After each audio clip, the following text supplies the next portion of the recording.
बात करें आज की बाजार की, सभी इंडेक्स हरे निशान में बंद हुए। सभी इंडेक्स हरे निशान में बंद हुए। 80% से ज़्यादा शेयर्स पॉजिटिव बंद हुए।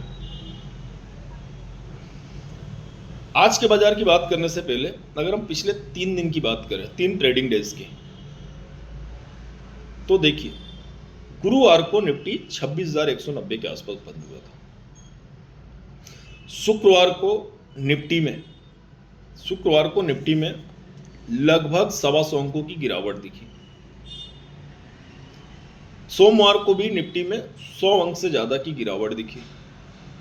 मंगलवार को भी निफ्टी में 80 अंकों से ज़्यादा की गिरावट दिखी। मीन्स पिछले 3 ट्रेडिंग सेशन में निफ्टी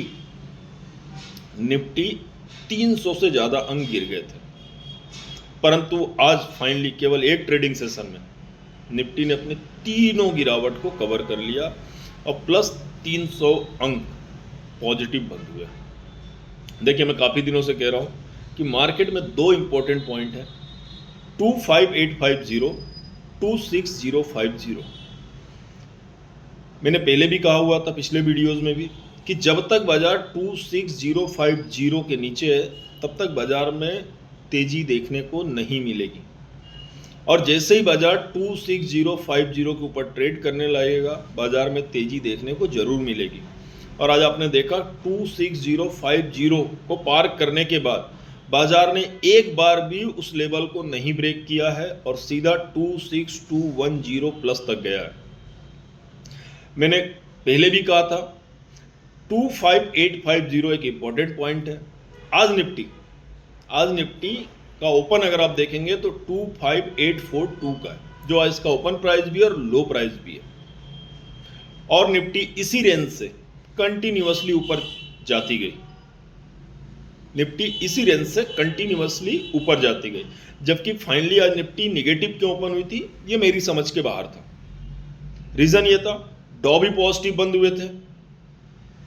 एसजीएक्स निफ्टी मॉर्निंग में 125 अंक के आसपास पॉजिटिव चल रही थी, तो ये अनुमान लगाया जा रहा था और मेरा खुद का मानना था कि निफ्टी 26,000 के आसपास 80, 100, 125 अंक पॉजिटिव ओपन होगी, परंतु निफ्टी 40 पॉइंट के लगभग नेगेटिव ओपन हुई और वहीं से एक निफ्टी में तेजी देखने को मिली, जो फाइनली आज के दिन 26,203 पर बंद हुई।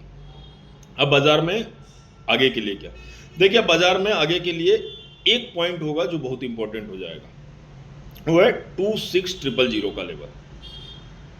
जब तक बाजार इस लेवल को नहीं तोड़ते तब तक बाजार में गिरावट नहीं आएगी। जब बाजार इस लेवल को तोड़ेंगे तो ही एक पैनिक का माहौल होगा, नहीं तो बाजार में गिरावट की संभावनाएं बहुत कम है।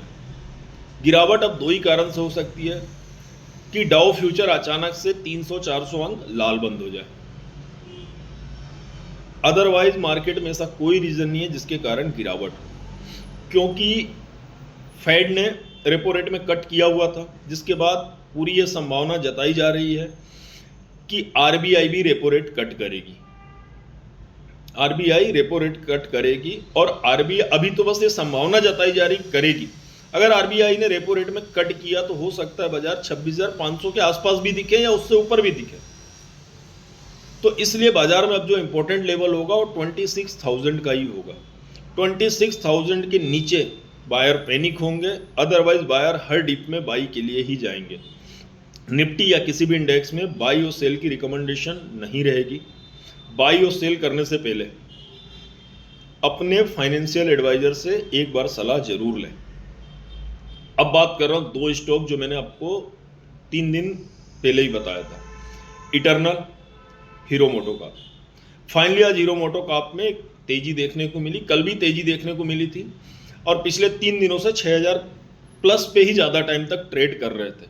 मैंने उस समय भी बताया हुआ था कि 6,050, 6100, 6150, 6200 तक के दरवाजे हीरो मोटोकॉर्प में खुले हुए हैं बहुत कम समय में।